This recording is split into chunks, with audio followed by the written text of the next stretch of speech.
மக்களே அனைவருக்கும் வணக்கம். இன்னைக்கு நம்ம இந்த வீடியோவில் அதை பற்றி பார்க்க போகிறோம் அப்படின்னு பார்த்தீங்கன்னா, பயிர்க்கடன் தள்ளுபடி தமிழகத்தில் கூட்டுறவு வங்கிகளில் பயிர்க்கடன் தள்ளுபடி குறித்த ஒரு சில முக்கியமான அறிவிப்பை பற்றி இந்த ஒரு வீடியோவில் நம்ம பார்க்கலாங்க.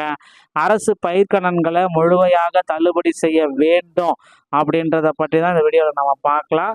ஸோ நிறையா பேர் பார்த்தீங்கன்னா பயிர்க்கடனை முழுமையாக தள்ளுபடி செய்யுங்க அப்படின்ட்டு போராட்டங்கள் அங்கங்கே நடத்துகிறாங்க.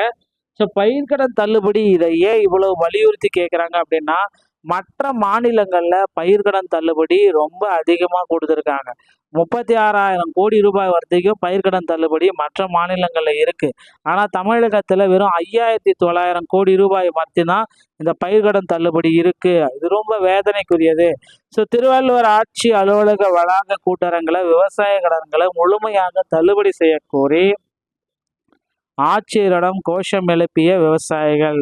திருவள்ளூர் ஆட்சிய அலுவலக வளாக கூட்டரங்களில் விவசாய கடன்களை முழுமையாக தள்ளுபடி செய்யக்கோரி ஆட்சியரிடம் கோஷம் எழுப்பிய விவசாயிகள்.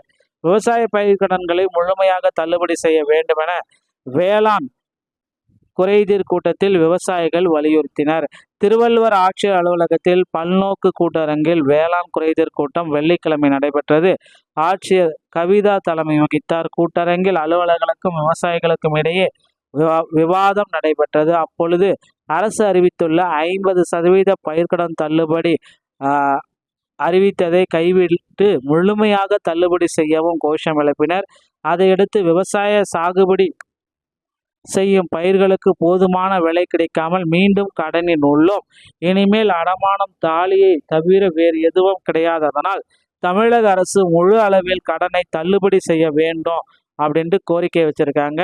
தள்ளுபடி செய்ய வேண்டும். திருத்தணி, பூண்டி உள்ளிட்ட பல்வேறு பகுதிகளில் காட்டுப்பன்றிகள் பயிர்களை நாசம் செய்து வருகிறது. அதை கட்டுப்படுத்த ஷூட்டிங் அனுமதிக்க வேண்டும். இல்லை என்றால் சோலார் தடுப்பு வேலி அமைக்க வேண்டும். மானியத்தில் ஓகேங்களா, மானியத்தில் தேவையான அளவு வழங்க வேண்டும். ஊத்துக்கோட்டை, தாமரைப்பாக்கம், புள்ளியூர் உள்ளிட்ட பகுதிகளில் நெல் கொள்முதல் நிலையங்களில் விற்பனை நெல்லுக்கு இதுவரை விவசாயிகளுக்கு கடந்த 3 மாதங்களாக பணப்பட்டுவாடா எதுவும் செய்யப்படவில்லை. அதனால் விவசாய பணிகளை மேற்கொள்ள முடியாமல் கிராமத்து சிரமத்துக்குள்ளாகி வருகிறார்கள். எனவே ஏற்கனவே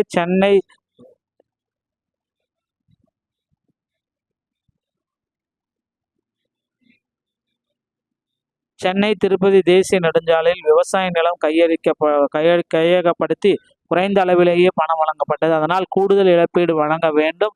அதே போல லட்சுமியாபுரம் பகுதியில் சாலையோர விரிவாக்க பணிக்காக குடியிருப்புகள் மற்றும் நிலம் கையகப்படுத்தி வருகின்றனர்.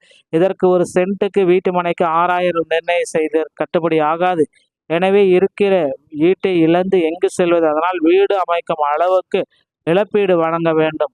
ஆவடி பகுதியில் அரசு புறம்போக்கு நிலங்களை அதிகாரிகள் பட்டா போட்டு விற்பனை செய்து வரும் அவலம் நிலவுகிறது. அதை மாவட்ட நிர்வாகம் நேரில் ஆய்வு செய்து தடுக்க வேண்டும்.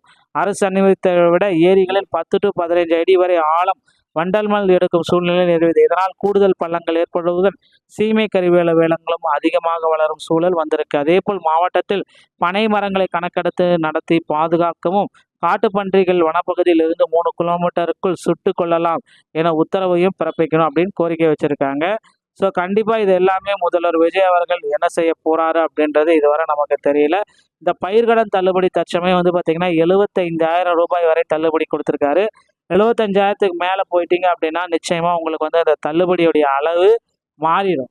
ஸோ 35,000 ரூபாய் இது அப்படியே உடனடியாக மாற்றி அமைங்க. மினிமம் தள்ளுபடி 2 லட்சம், மேக்சிமம் தள்ளுபடி 4 லட்சம் வரைக்கும் கொடுங்க அப்படின்ற மாதிரி கோரிக்கைகள் வச்சுருக்காங்க. ஸோ கண்டிப்பாக முதல்வர் விஜய் அவர்கள் இந்த பயிர்க்கடன் தள்ளுபடியில் பட்ஜெட் கூட்டத்தொடரில் ஒரு சுமூகமான முடிவெடுப்பாருன்றதை நம்ம ஒரு சில தினங்களில் பார்க்கலாம்.